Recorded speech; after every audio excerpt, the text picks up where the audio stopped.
Goes up. All set. And they're off. Awkward start for Denim and Gold. It was a nice beginning for Live and Let Live. Power Surge comes through on the inside to challenge. 2.5 more. Procrastination in third, followed by Benedict Canyon. And Denim and Gold, after that rough start, is 8 lengths off the duel on the front end. It's Live and Let Live. And Power Surge along the inside past the half-mile pole, about 3/4 behind in second. 4 more. Procrastination is third, followed by Denim and Gold outside Benedict Canyon. Rounding the far turn, Power Surge comes through on the inside to be on even terms with Live and Let Live. Procrastination getting closer, 2 off the pace in third, Benedict Canyon down at the rail, and Denim and Gold outside of her. It's compact at the top of the stretch. On the outside, Live and Let Live. Procrastination at the rail. Power Surge. There's room for Benedict Canyon, who saved all the ground, found the split, and battles for the lead with Procrastination in the final 16th of a mile. Benedict Canyon, what a dream trip under Hector Barrios to get the money. Procrastination was second. Denim and Gold and Power Surge.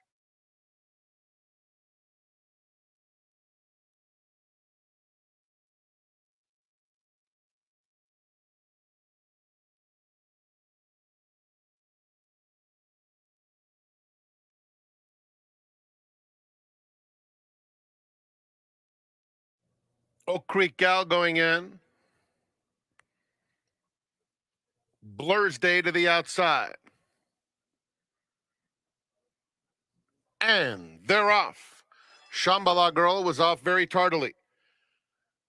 Smiling Amy and Blur's Day to the front. Oak Creek Gal comes away in third, followed by She's a Lucky Charm. Don's Dana is down at the rail, followed by Miss Joe's Candy, and a gap of about 8 to Shambhala Girl.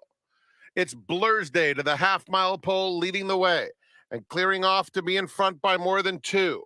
Smiling Amy in second. She's a Lucky Charm on the inside, and then Oak Creek Gal. 2 more, Don's Dana, followed by Miss Joe's Candy, and another 5 to Shambhala Girl. They're heading to the quarter pole behind Blur's Day, leading the way, pursued intently now by Smiling Amy, a length back second. 3 more, She's a Lucky Charm in third, and then Don's Dana down at the rail. 3/16 of a mile to go. It's Blur's Day in front. Smiling Amy still a length back and trying hard second. Then She's a Lucky Charm in third. Inside the furlong pole, Blur's Day, a length and 3/4. Smiling Amy on the outside, won't quit. Blur's Day, Smiling Amy. Blur's Day holds on to score by about a length. Smiling Amy second. Shambhala Girl picked it up very nicely into third, followed by She's a Lucky Charm and Miss Joe's Candy.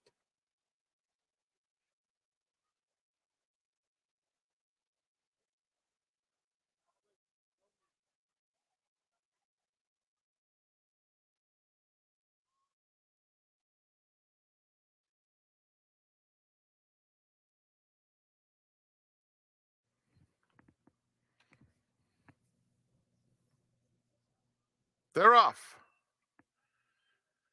Code Ribbon on the outside is out very alertly. And down at the rail, here's Too Much Heaven now. And Too Much Heaven sprints up to take the lead. Vandalia is now in second. And Annie's Song is third as they get to the main course. Code Ribbon, who broke well, is fourth and now 5 off the lead, 2 in front of Flat Out Joy. Field comes toward the half-mile pole with Too Much Heaven, the leader, 3/4 of a length. Vandalia goes to press in second, and Annie's Song sits just off the pace third. They're followed then by Code Ribbon fourth and Flat Out Joy 5 off the lead. Too Much Heaven rounds the far turn. Vandalia going to put some pressure on second. A length and a half, Annie's Song clearly third, followed by Code Ribbon fourth, still 4 lengths off the lead. Another 2 back to Flat Out Joy. A 1/4 of a mile to run, and Too Much Heaven still to catch. Vandalia second, Annie's Song, Flat Out Joy angles out for the drive. Inside the final furlong, and Too Much Heaven digs in with a 2-length advantage. Annie's Song along the inside is clearly second and closing the gap late. It's Too Much Heaven, Annie's Song, Too Much Heaven holding her at bay, and it will be Too Much Heaven in front-running fashion. Annie's Song second, very close for third between Vandalia and Flat Out Joy.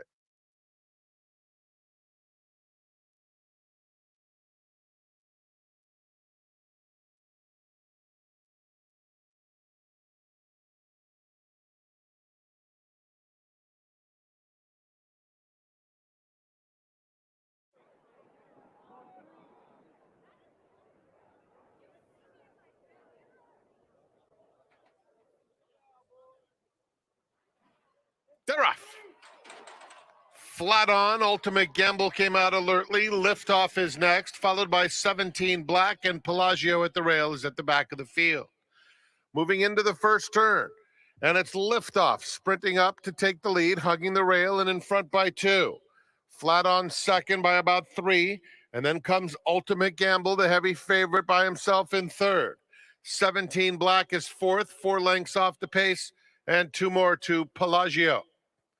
Onto the backstretch, and it's Liftoff in front, pressed by Flat On, and these two at a quick tempo. Ultimate Gamble has settled smoothly into third. Then comes 17 Black in fourth, and Pelagio. They've taken closer order. About 5 covers them as they come to the half-mile pole. And it's Liftoff in front, extending the margin to a length and a half. Flat On second, Ultimate Gamble cruising up to the top pair in third. Then Pelagio inching up inside 17 Black.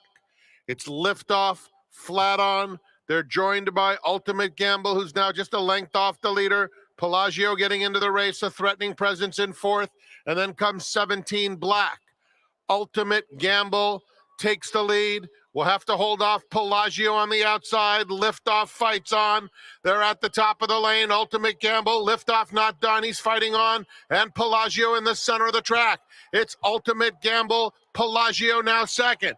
Ultimate Gamble a length and a half. And it's Ultimate Gamble. He's been showing his class the whole journey. Ultimate Gamble with plenty left. Pelagio second. Liftoff, Flat On.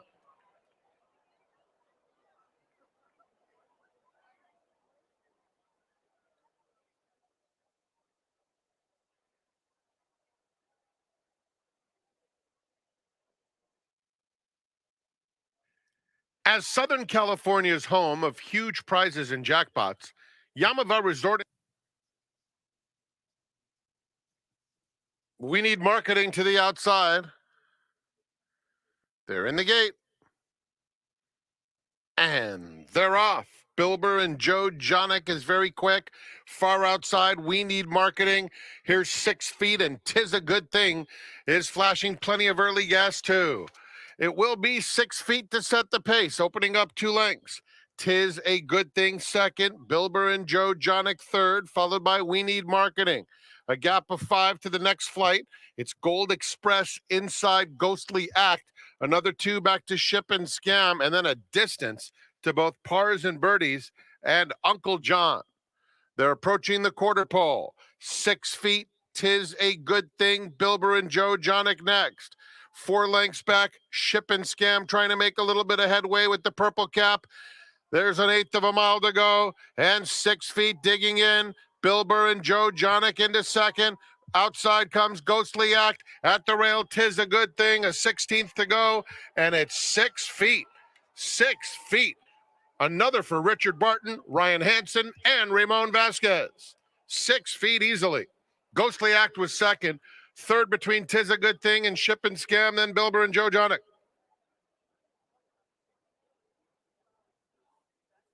Family for attractions including the Ferris wheel, giant slide, and more. Food, fun, games, and exciting live race. Mighty Matt to the outside. They're in the gate. And they're off. Slow beginnings for Vicente's Shadow and Box of Chocolates. Cat Bernay is vying for the early lead and takes it now, opens up a length. Midnight Special comes away in second. Afternoon Heat third in the early going. And Mighty Matt moving right up into contention, only a half length off the pace. Then Mr. Clutch in fifth, followed wide by Vicente's Shadow and Box of Chocolates at the back of the field. It's Cat Bernay, Midnight Special, and a 3-wide Mighty Matt. They have 5/16 of a mile to run. Vicente's Shadow takes fourth. Box of Chocolates trying to mount a bid from well out of it. Afternoon Heat has 3 lengths to make up. And at the rail, Mr. Clutch with the white blinkers, wide open at the top of the lane. Mighty Matt comes calling for the lead. Between horses, Afternoon Heat running a good race. Midnight Special boxing on center of the track is Vicente's Shadow finishing with a flourish. It's Midnight Special and Mighty Matt head and head for the wire. Mighty Matt, Midnight Special could go either way. Midnight Special by a nostril. Mighty Matt was second. Photo for third between Afternoon Heat and Vicente's Shadow. Just behind them, Mr. Clutch. Length Midnight Special comes away in second. Afternoon Heat third in the early going, and Mighty Matt moving right up into contention, only a half length off the pace. Then Mr. Clutch in fifth, followed wide by Vicente's Shadow and Box of Chocolates at the back of the field. It's Cabernet, Midnight Special, and a three-wide Mighty Matt.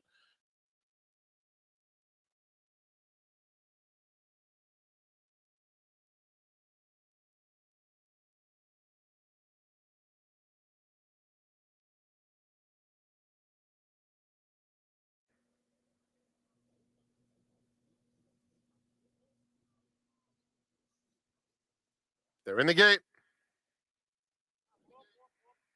And they're off. Honey Jar bounces out very quickly. Closing remarks, very scary on the outside. And School Dance now a joint second. Nadette settles second to last. And Say is at the back of the field. It's Honey Jar the quickest into the first turn. With Very Scary in pursuit second. School Dance settles down in third. About 2.5 lengths off Honey Jar. Closing remarks has 5 lengths to make up.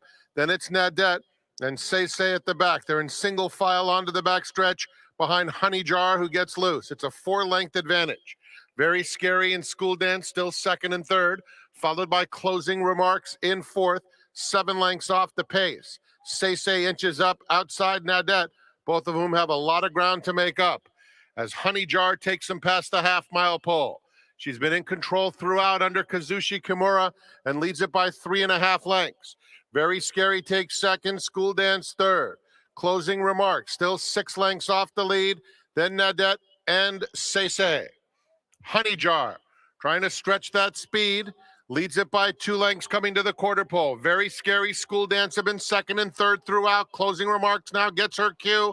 She's fourth, inching up on the outside, making a nice move too, as the field turns for home. Very Scary, confronted instantly by Closing Remarks on the outside at the furlong pole. Nadette running on, School Dance. Honey Jar drops back.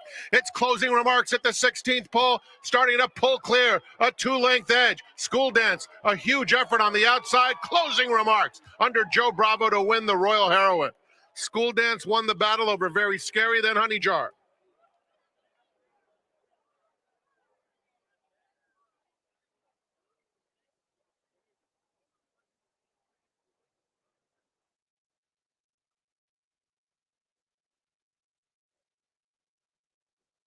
Completes the line. They're in the gate. And they're off.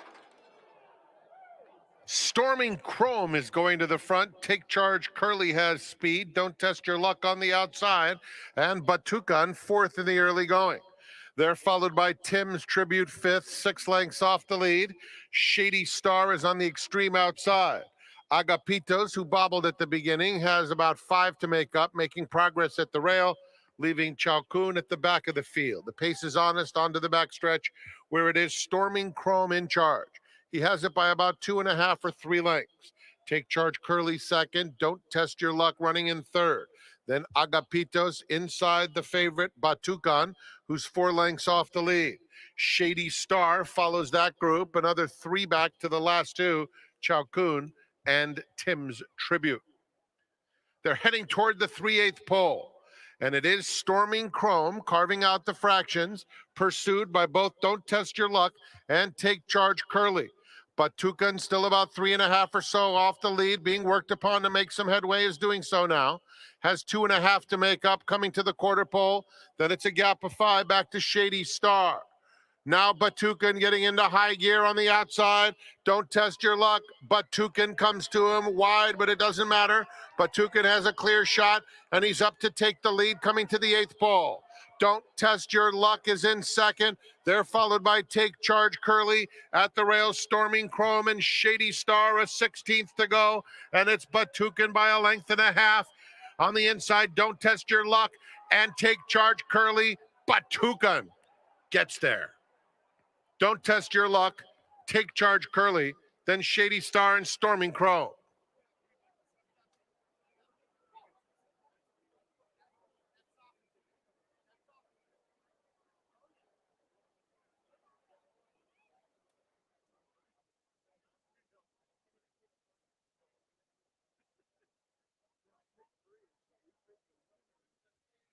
And Real Fire will complete the lineup.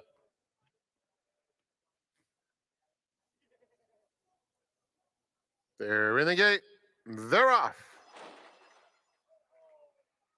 Good Buju in the center of the course is out quickly. Here's Real Fire now sprinting up.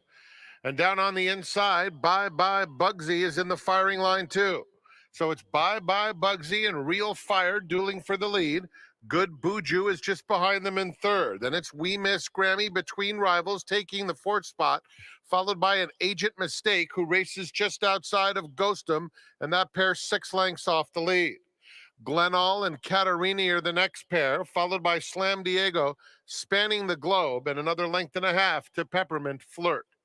Down the back stretch, and it's Bye Bye Bugsy, showing the way by 2 lengths. Real Fire second, Good Buju at the rail third, followed by We Miss Grammy fourth, 4 lengths off the leader. Then comes Ghostum and an Agent Mistake together, Catarini and Glenall following them. Spanning the globe, and the pink is 10 lengths off the lead. Outside of her comes Slam Diego, and still 2 to Peppermint Flirt. It's Bye Bye Bugsy still in front. Real Fire getting closer within a half length in second. An Agent Mistake moving up. Good Buju biding her time down at the rail with the white and orange cap. They're at the top of the stretch. Several chances from behind now. An Agent Mistake is coming. Here's Glenall from out of nowhere. Good Buju finds room along the inside. Center of the course. Glenall is really coming fast. And an Agent Mistake or Glenall. Glenall with the momentum. And Glenall runs him down. That's 2 for Frankie Dettori. An Agent Mistake was second. Then it was We Miss Grammy in third. And then fourth was among Ghostum, Slam Diego, and Good Buju.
Most of you play multi-race wagers, right? Pick fours, pick fives, pick sixes, golden hour, pick four perhaps. But how do you play those tickets? How do you structure the tickets? That's the most important thing besides the handicapping. On our seminar guest today, he uses something called the matrix. If you're not familiar with the matrix, you're going to spend the next 35 minutes listening to how to implement it in order to make you a more effective handicapper and, more importantly, a more profitable handicapper. Hi, everybody. My name is Tom Quigley, VIP Player Concierge. A beautiful Sunday afternoon here at the Great Race Place. And our seminar guest today, I'm proud to say that we worked together for many years. I was the owner and publisher. He was the editor of the Horse Player magazine. His name, Friank Scatoni. Frank, happy Sunday. Welcome to the seminar. Happy Sunday. It's one of my favorite places in the world. It's great to have you here in paradise, shall we say. Yes. But, you know, the Matrix, before we get to the Matrix, Frank, I want to talk to you. You're obviously a very intellectual guy.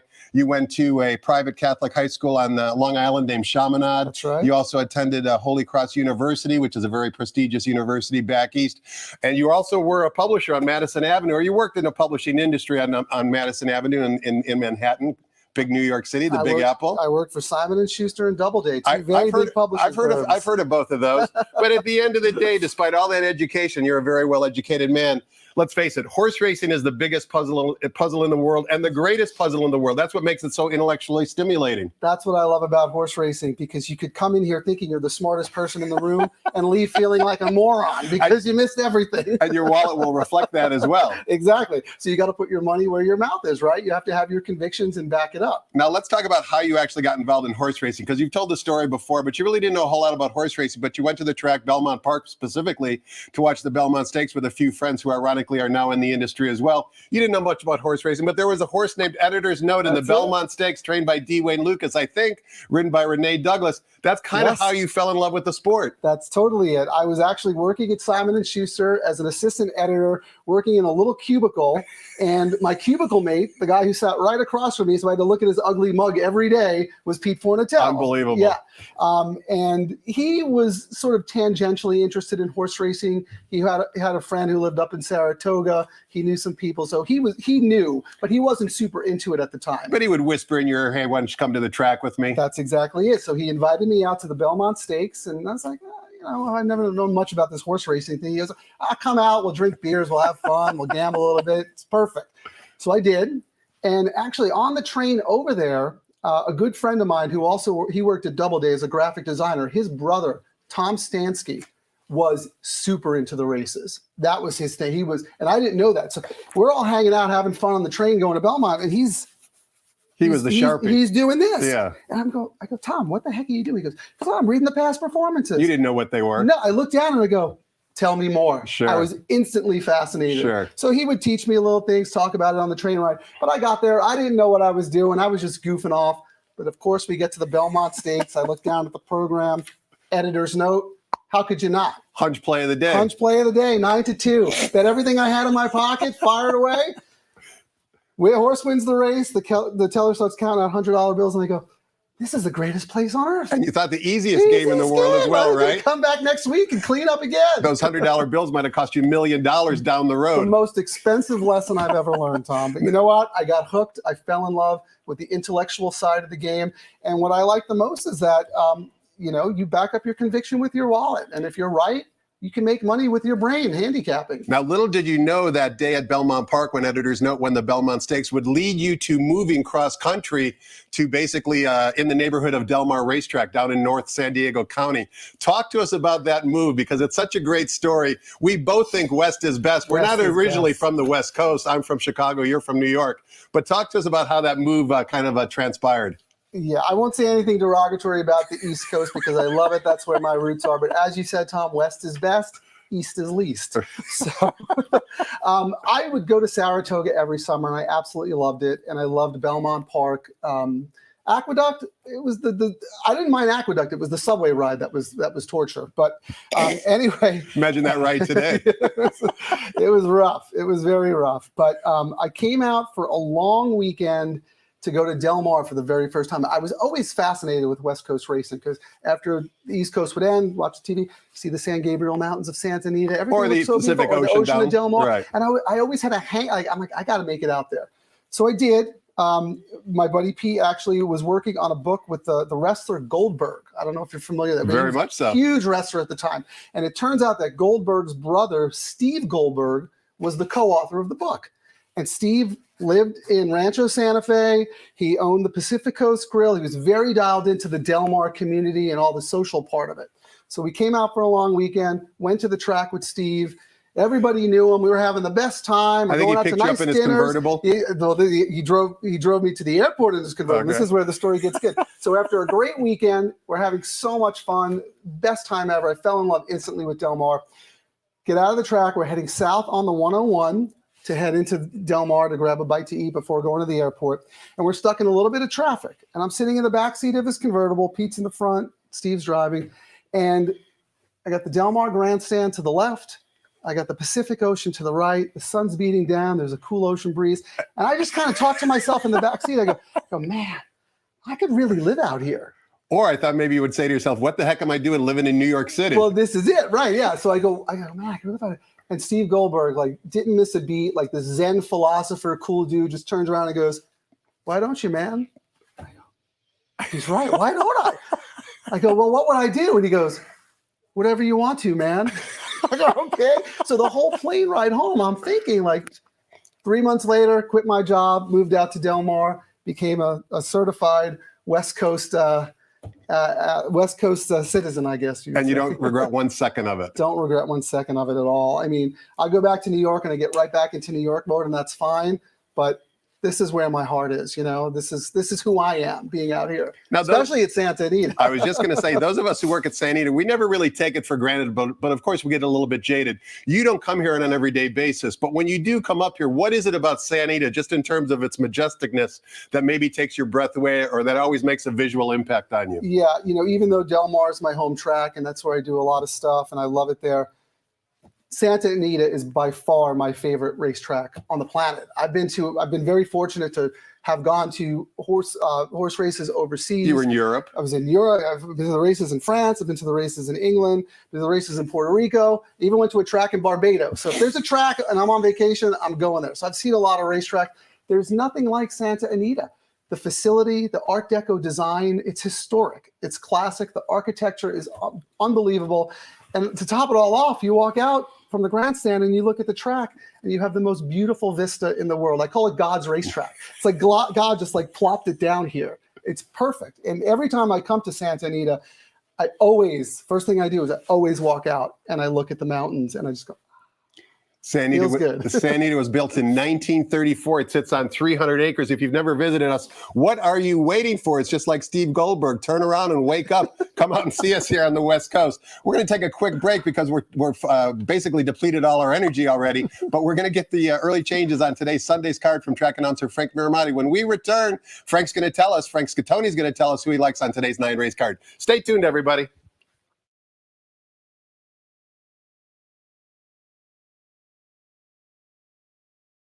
Good afternoon, ladies and gentlemen, and welcome to Santa Anita Park, the great race place. The track is fast and the turf firm. Rail on the turf at 10 feet today. Here are the changes. In the first, beginning of the early pick 5, scratch number 3, the slap. Scratch number 7, hacking it up. There's no high 5 wagering in race 1. No scratches or jockey changes in race 2. The third is the Pasadena, no show wagering with the scratch of number 4, Musino. The fourth race begins the Rainbow Pick 6. Keep in mind we have a mandatory payout next Saturday. Run Happy Santa Anita Derby Day. No changes in the fourth, first leg of the Pick 6. In the fifth, number 6, Azov C, 2 pounds over. Race 6, scratch number 3, Invincibella. Scratch number 4, Emily Smiles. And scratch number 7, Spring Spinning.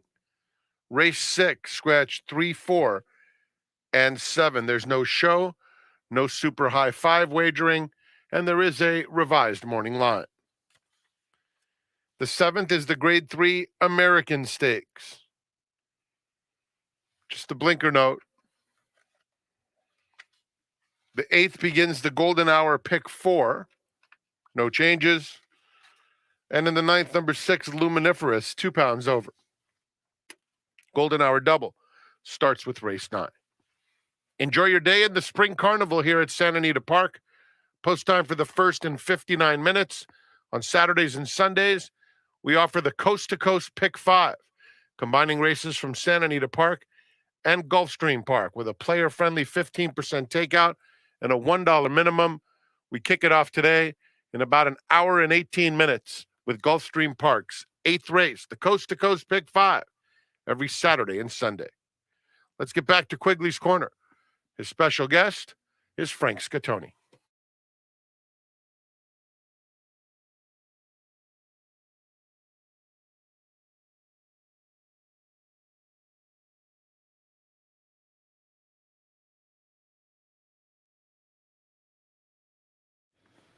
Welcome back. We're talking horses with Friank Scatoni. You can find his work on a daily basis at the Santa Anita website, santanita.com. He analyzes the late pick 4 as well as the golden hour pick 4. He does it by horse analysis, and he also uses what he calls a matrix. So let's talk about the matrix first.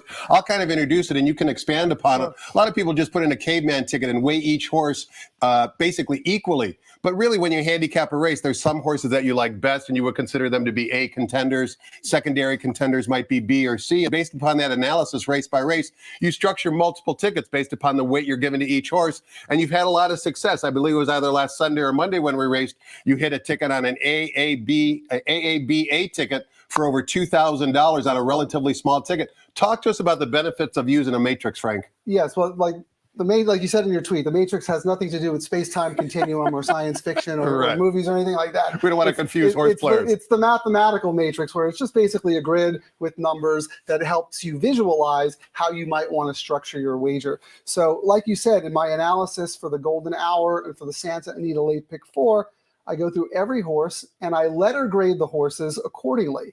So as you mentioned, some people will just put in a caveman ticket, 4 by 3 by 2 by 6, whatever it may be. And that kind of adds up. And the problem, and that's okay. If that's what you want to do, that's fine. But the problem with that is you're not betting efficiently. Your opinion. You're not pressing your opinion. You're not betting efficiently, and you're not maximizing your opinion. So if you really think there are 4 horses in the race that have an equal chance to win, then that's okay. You can make them all A's. But I try to narrow it down to 1, 2, sometimes 3, but very rarely. I want to be very targeted with my A's, because if you're targeted with your A's in races where you have a strong opinion, that allows you a little room and leeway to kind of build your ticket with other spready horses or some prices underneath. So I do an A, B, and C ranking, or an X for a horse that you wouldn't use at all, put them in a grid in the matrix, and I kind of look at it. So the day that you're talking about was Monday, and it was the late pick 4. My grid looked like my A horses. I had 2 A's in each race. I had 2 B's in each race. And then what I ended up doing is I went back and I looked at which races I thought were more chaotic that might lead to a price. And I ended up playing a bunch of different tickets. And the ticket that hit was 2 A's by 4 B's by 2 A's by 2 A's. So it was a cheap ticket. Sure. I happened to get lucky because one of my B's was a 15-to-1 morning line that ended up paying $90. Nobody used the horse in the sequence. And I played another ticket that was 2 by 2 by 4 by 2, because I thought there were 2 chaotic races that day. And in that race, I ended up getting an 8-to-1 morning line shot. Anywho, I think was the name of the horse. And so really, you want to grade your horses. You want to figure out which ones you have the most opinion on. And then you put them in a little grid, and you can see my write-up, and you can see how I do it. And then you can structure your bets accordingly. Doing it that way, you're maximizing your opinion, you're betting most efficiently. And what I've really been trying to do lately, it's an ABCX grid, but a couple of players who I really respect said, you gotta get rid of the C's, because if you're on the fence with a horse and he's a short price and you want to use him as a C, you're better off just tossing him. And if he beats you, he beats you. Whatever, you move on to the next race. And it's a short price. It's not going to kill you from a payoff standpoint. Exactly. And if that horse is 15-to-1, why is he a C? Make him a B, because if you're right about the other races, you're going to get paid handsomely. So I've been, you know this game, Tom, it's a learning process. I mean, I've been at it 20 years and I'm still learning things every single day. And if you can't learn, you can't evolve, you can't become a better player. So I've been trying to do that a little more. It also makes it easier to structure the ticket because you don't have a C line. You don't have to play all your A's to the C's and stuff like that.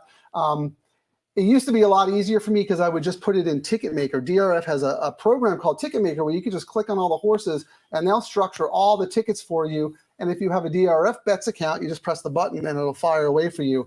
But that became exclusive to just DRF Bets. And I don't have a DRF Bets account. I have an Express Bet account. Of course, company man. So I got away from that and I started doing my own grid and structuring my own tickets and learning more and more each day. But again, the whole point is you have to have strong opinions in the race. And when you do, you have to maximize them and bet efficiently. And the best part is when an A is, like you said, maybe 15, 20 to 1 on the morning line, you know, using it as an A, it's going to explode in terms of a payoff if your handicapping opinion is right. The A doesn't need to be 8 to 5, 5 to 2, 3 to 1. Not at all. It's based exclusively on your analysis of the race. Not at all. Not at all. I mean, if you like a 15 to 1 A, then you want to have coverage in the other races because if you're right about that 15 to 1 shot, that's a separator. You know, 90% of the tickets are gone. Let's see how many A's we can find on today's 9-race card, Frank, beginning in race number 1, which of course starts on the turf course today. The rails are at 10 feet and the distance is 1 mile. It's a starter optional claiming race for 3-year-olds. And of course, race 1 begins the 50-cent early pick 5. There are 2 scratches. Scratch the 3 and the 7 in race number 1 leaves us with a field of 6. Number 6, Polyak, is the 5 to 2 morning line favorite and the current 2 to 1 betting choice. I thought this was a decent race to kick off the card, Frank. Absolutely. Even with the scratches, I still think this is a pretty competitive race. I do give Polyak a big shot to run well today, but my top pick in the race is number 2, Zio Joe. I think there's a lot of speed. Even with the scratches, I think there's a lot of speed in this race. I think Zio Joe can just kind of angle over, track the pace, sit maybe 3rd or 4th, saving ground at the rail, ready to pounce. Note that this horse finished 2nd by a neck at this level, 3 back as a maiden. The horse, O'Neill ran the horse as a maiden against winners, and the horse almost won, came back in his next race, broke his maiden, and then came back and ran at this level, but on dirt, and lost by a neck. So the horse fits here. I think Polyak's probably going to get hammered. Second start of the form cycle for D'Amato. Horse ran really well last time. I know Post Facto beat him, but I think Polyak was a little short, and I think Post Facto just got a better trip that day and proved best. But my top 2 picks are 2 and 6. Let's turn the page. Take a look at race number 2. Begins the 50-cent early pick 4. We are sprinting 6 furlongs in the main track. This is for $25,000 claimers, non-winners of 2 races lifetime. We've got a field of 5. Number 3, we're going to have a good time from the Doug O'Neill barn. 8 to 5 on John White's morning line, ridden by one of his go-to guys, Edwin Maldonado. What are your thoughts on race 2? Yeah, I mean, I think that horse is a legit favorite, but I would like that horse so much better if he were drawn outside because he has tactical speed. He likes to be forwardly placed, but he's got the 4 and the 5, both have gas. So, I mean, if a 3-wide duel develops, I'm looking at number 2, Can't Beat the Rock, to just kind of grind away and maybe finish up. I know this horse lost at the 16K non-winners of 2 lifetime level, but if you watch that race, he tried all the way to the wire. He galloped out really well. I think he's a little sneaky in here. Our good friend Dylan Donnelly owned this horse at one point, and he was a decent turf horse, always showed a good late kick.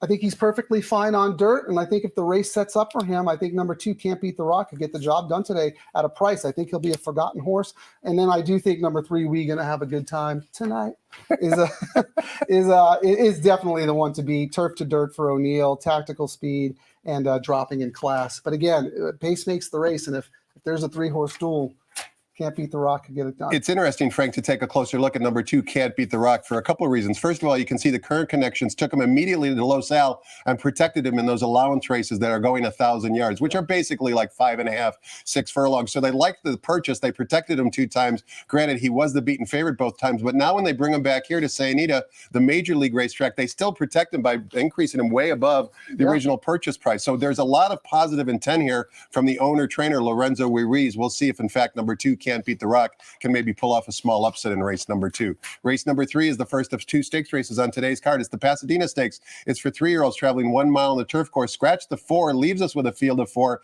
Take note that the maiden number 1, Keen to Go, is a supplemental nomination, but number 5, Johannes, who has adored sprinting on the turf, is the 4-5 morning line favorite. We know Johannes likes to sprint on the turf. The question becomes, does he want 2 turns? That's the question. The 2 horses that came out of the baffle, I think, are the most talented horses in the race, especially Johannes. I mean, that race was super impressive.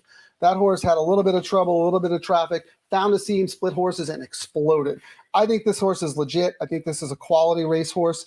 I typically have a negative opinion of sprinters stretching out on turf, but this horse has tactical speed. It's not like he's a closing sprinter. That always bothers me, closing sprinters stretching out. This horse's come home times are really solid. I think the horse will adore 2 turns. And again, like I said, this horse has tactical speed, so it's not like he's a closing sprinter. I think he'll be forwardly placed, and I think that's a very quality racehorse.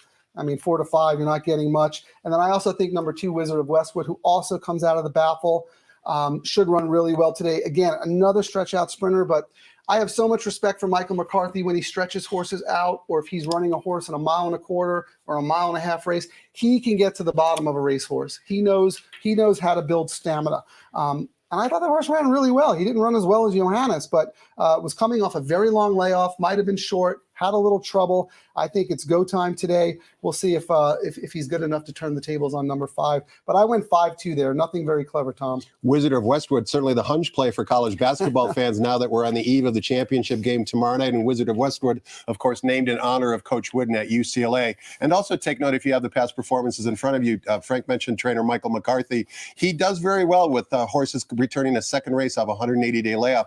Limited sample size, but 28% of the time, he does wind up in the winner's circle. Race number 4 begins the 20-cent Rainbow Pick 6. As your track announcer Frank Miramati say, mandatory payout next Saturday. That's Run Happy Santa Anita Derby Day. There's going to be 6 stakes races on next Saturday's card. So to spice it up even more, mandatory payout on the 20-cent Rainbow Pick 6. But today, the jackpot single ticket carryover is $332,000. That'll be yours plus whatever is wagered today if you're the only winning ticket on today's card. And we kick things off going 1 mile on the main track for Calbred. Allowance optional claiming types, non-winners of 1 other than a field of 5. Number 4, Foothill, once again for trainer Doug O'Neill, is the 7-5 morning line favorite. Before we get your thoughts on the race, you're Italian. Frankie Dettori is certainly putting on a show here during the winter at Santa Anita. What a breath of fresh air he is for our colony. Oh, he sure is. His enthusiasm, his excitement. He loves to ride horses. I mean, he was born to ride horses. He's having a terrific meet. I think it's his swan song, right? Yeah. He wants to win a Derby. So yep. He's here where the best Derby horses tend to be. No, he's a joy to watch. The colony's super strong now. There's a lot of good jockeys, a lot of tactical stuff going on in the races. So having him here is a plus. Which has been missing in the Southern California jockey colony, but it's good to see. So having said that, is Frankie going to visit the winner's circle and do the flying dismount for race 4? He certainly could, but I really don't want 7-5 or shorter on a horse who's only run on dirt once.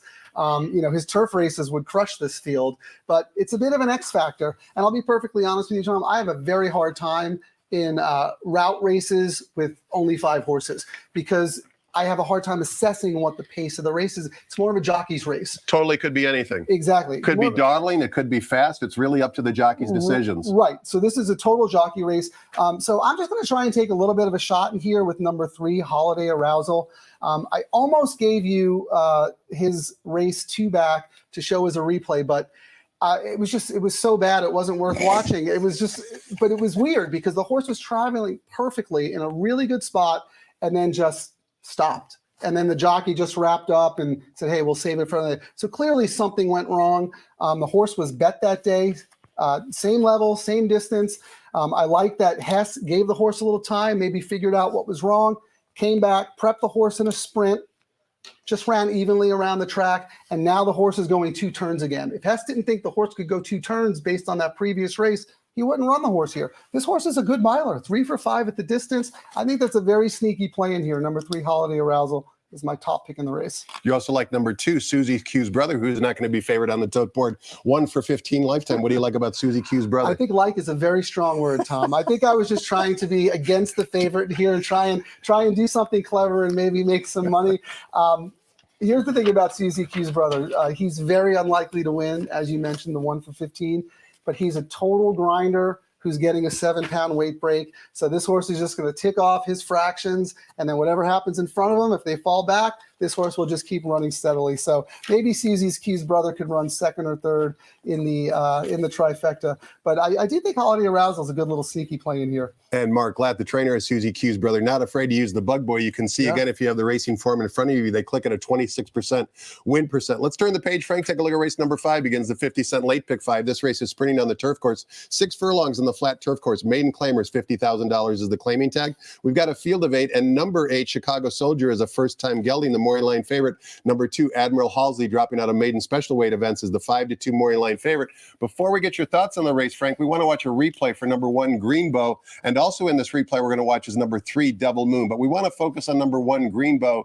When in this replay, we're going to watch it when he last ran on January 29th. He's going to break from post position number 3, and he's going to be in the yellow silks. He'll be easy to spot because he's going to be last, basically coming out of the gate. It's a deceptively good race, which you can't really interpret here in the racing form. But let's watch the replay back on January 29th for both Greenbow and Devil Moon, and listen to Frank Mirmati describe the action. And they're off. Quick start for Andros. El Potente has some early speed too, and El Potente is now up to take the lead. Storming Chrome is up close in the early stages too, battling for the front, and Belmont Bill is eager just behind them in the lime colors. Devil Moon, widest of all, 3 lengths off the leader. Followed at the rail by Honeymoon Sweet, right next to Upright. In that group is Naughty Nico's second to last, and Green Bow outside of that group. Down the back stretch, it's El Potente, Storming Chrome, 1-2 into the far turn. 1.5 lengths to Andros and Belmont Bill. Belmont Bill moving through at the rail, 3rd. Now passed by Devil Moon on the outside, who gets a clear shot at the top pair. Then Greenbow, Whitecap, is about 4 lengths off the pace. Behind them comes Upright, a gap of 2, back to Honeymoon Sweet and Naughty Nico. They are at the top of the stretch, and El Potente spurts clear. Opens up 3 and doing it well inside the final 1/8 of a mile. No dangers in sight as Devil Moon moves into second. On the inside, Belmont Bill, Greenbow battling for minor awards. It will be El Potente and Joe Bravo jogging home by a half. Frank, nobody was going to beat El Potente that day, came back to win again out of that victory. But certainly Greenbow, a lightly raced son of a Run Happy, ran deceptively well, I thought, and I think you like that performance as well. Absolutely. I mean, I do think Admiral Halsey, the Morning Line favorite, is going to be very tough on the drop, but I think Greenbow could really outrun his odds today. You watch the first quarter mile of that race, the horse is off slow, the jock is pushing him, he's all goofy and rank and doesn't know what he wants to do, but when he finally settles into stride, gets comfortable, you see him make that nice move around the turn, and he's racing 4 wide on that in that turf sprint. That's tough to do. So he makes a nice middle move, and you see that a lot, but you see horses flatten out. What I really liked about this horse is he tried all the way to the wire. He could have quit. He could have finished 7th. I know he was beaten, 9 lengths according to the form or whatever it was. But the winner won by 6. That's right. So, but the way Greenbow finished up and was super game to almost get second, I think that horse will certainly improve in the second start of the form cycle for Mandela. And what I also like is that he's down at the rail, so he could save ground and just kind of track the pace. And if you look at this horse's straight maiden races, they're not that bad. Clearly, the horse is an issue. He's 5 years old with only 4 starts, but I do think there's some ability here if the horse can stay healthy. 2-1 in race number 5. So says our summon guest Friank Scatoni. Let's take a look at race number 6. Begins the 50-cent late pick 4. We're sprinting 6.5 furlongs in the main track for fillies and mares. $12,500 is the claiming tag. Unfortunately, 3 scratches in this race. The following runners will not compete. 3, 4, and 7 leaves us with a field of 4. The revised morning line favorite lower now is number 5, Bella Ranella, 3-5 on the morning line. Tough way to begin the 50-cent late pick 4, Frankie. Really tough, because I do think Bella Ranella is going to be super tough. Came off a layoff. O'Neill protected the horse as a waiver claim, maybe use that race as a prep. Horse ran very well, had some trouble. Now steps up a little bit in class. O'Neill's looking to get the win and the claim. move on to the next one. So I do think 5 is going to be very tough. But I'll give you a little sneaky horse to take a look at. Maybe number 1, Talkative Gal. She has tactical speed. She goes out for a very hot trainer who's kind of under the radar. You're getting great prices on his horses. She'll be hustled hard from the rail, but I do think that Franco will have options. If he makes the lead, fine. If he doesn't, this horse knows how to settle and pass horses. Look, Pineda's a pretty smart guy. He ran this horse for $32,000 4 back. He thought she could be competitive at that level. She wasn't, but she came back and she ran 2 decent 1,000-yard races at Los Al. She has back form that fits really, really well at the level. I think number 1, Talkative Gal, could be sneaky in here. Frank's second selection, number 1, Talkative Gal, who he has been speaking about. You can also see, like Santa Anita, 7 tries here at the Great Race Place, 2 wins in 2 seconds. Might be a little bit of a hidden back class horse, as Frank mentioned. Race number 7 is the second stakes race, easy for me to say. On today's card, it's the Grade 3 American Stakes. We're going 1 mile on the turf course. $100,000 guaranteed is the purse. We've got a field of 6. Number 2, Bob and Jackie is a first-time gelding. Earl's Rock is the 8-5 morning line favorite. Ironically, 4 of these runners, Earl's Rock, Bob and Jackie, Du Jour, and Iridio on the bottom, all exit the same race, and that race was the Thunder Road back on February 4th. Let's take a look at that replay in its entirety, and listen to Frank Miramati describe the action. The horse I want you to pay attention to, there's 2 of them, the winner, Earl's Rock, as well as the second-place finisher, Du Jour. And they're off in the Thunder Road. Smooth start. And a quick one for Bob and Jackie. Earl's Rock has a little bit of early gas, and so does Air Force Red. Here's the grade Dark Shift, now moving up widest of all and quickest of all. And he takes the lead into the first turn, so it will be Dark Shift to set the tempo. Air Force Red a joint second, racing on the outside of Bob and Jackie. Earl's Rock, Irideo is next. Then it's a 4 wide, Hit the Road, who's only 4 lengths off the lead. And there goes Harvard, is just inside of him. Anaconda, Du Jour, Kiss Today Goodbye, and Cabo Spirit is 5 lengths behind them. They head toward the half-mile pole, and it is the grade Dark Shift, taken in hand by Frankie Dettori, leading by about a length. Air Force Red moves a little bit closer in second and Hit the Road, widest of all, a joint third. He's on the outside of Bob and Jackie. There goes Harvard, is in between those 2. Down at the rail, Earl's Rock biding his time, joined by Anaconda with Irideo between them. Du Jour is next. Kiss Today Goodbye, and Cabo Spirit called on at the back. 8 lengths off the lead as they pass the quarter pole and turn for home. Here's Air Force Red, right to Dark Shift. Dark Shift not done, fighting on bravely. Just in behind them comes Bob and Jackie. At the rail, Earl's Rock is trying to get out with a menacing late bid. He's only a length and a half, and he chooses to go in between rivals. He's surging quickly, and from the back, Du Jour. Here's the line. Photo finish, Earl's Rock and Du Jour in a thrilling... Frank, we saw Du Jour flying late, but on the gallop up, take a look. Earl's Rock says, no, you're not going to pass me, even past the finish line. Sometimes the finish can be deceptive, but take nothing away from the top 2 finishers. They both ran lights out on that afternoon. Yeah, and I also think Iridio ran really well in that race also. So if you were just watching that race and you don't watch the gallop out, you say, okay, the horse to take out of that race is Du Jour. Horse had trouble, finally found some room, and just missed. But here's the thing. Du Jour came back and ran in the Kilroe Mile. Shot is shot, ran second, ran a big race. He could regress today. Tough to put 3 really strong performances together. Especially on turf, when it's all about the strong finish.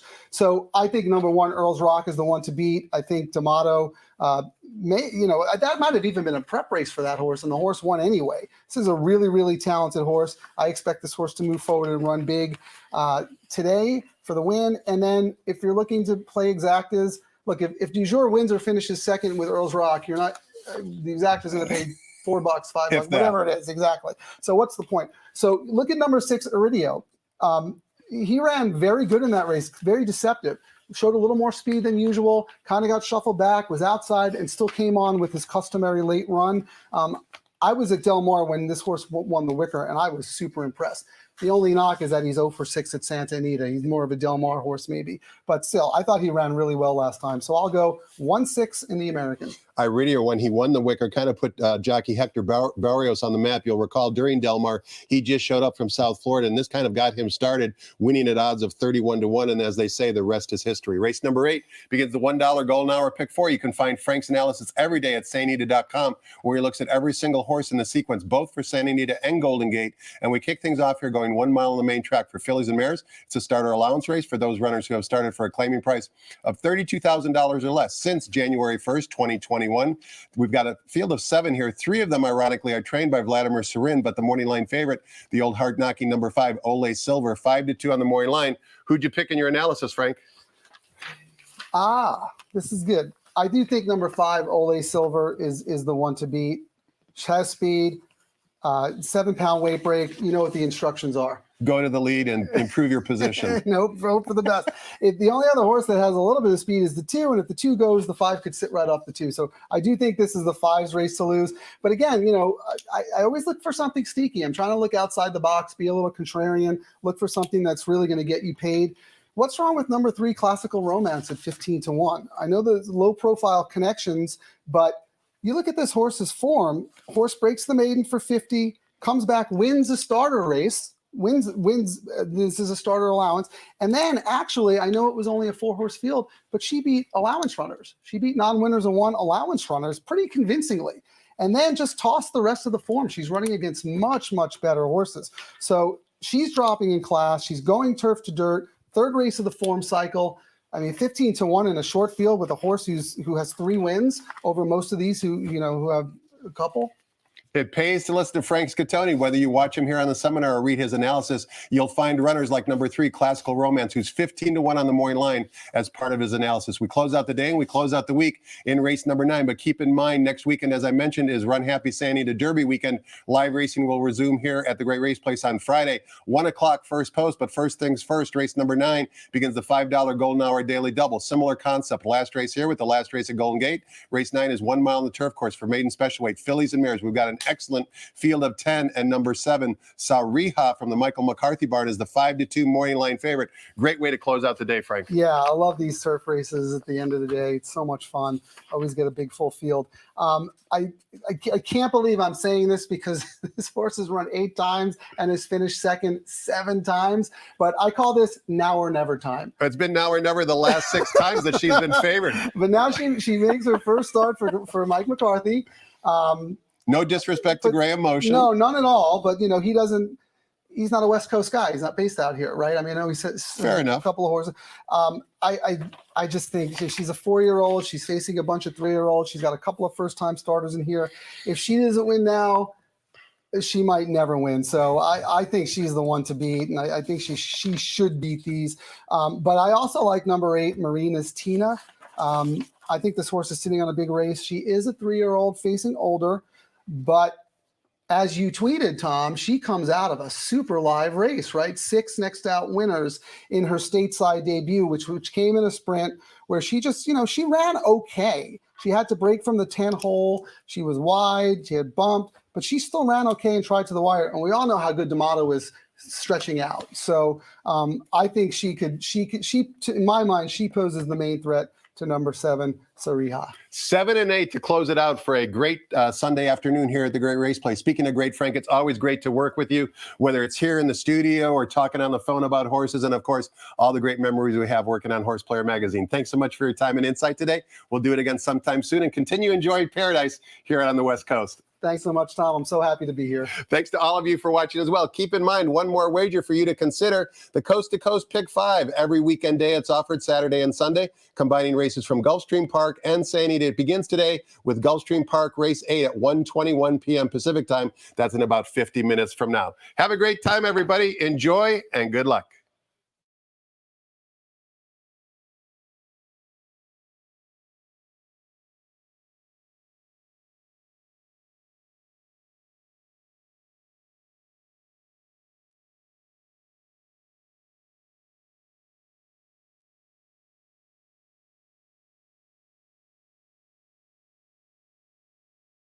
Ladies and gentlemen, please rise for our national anthem.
Good afternoon and welcome to Santa Anita Park.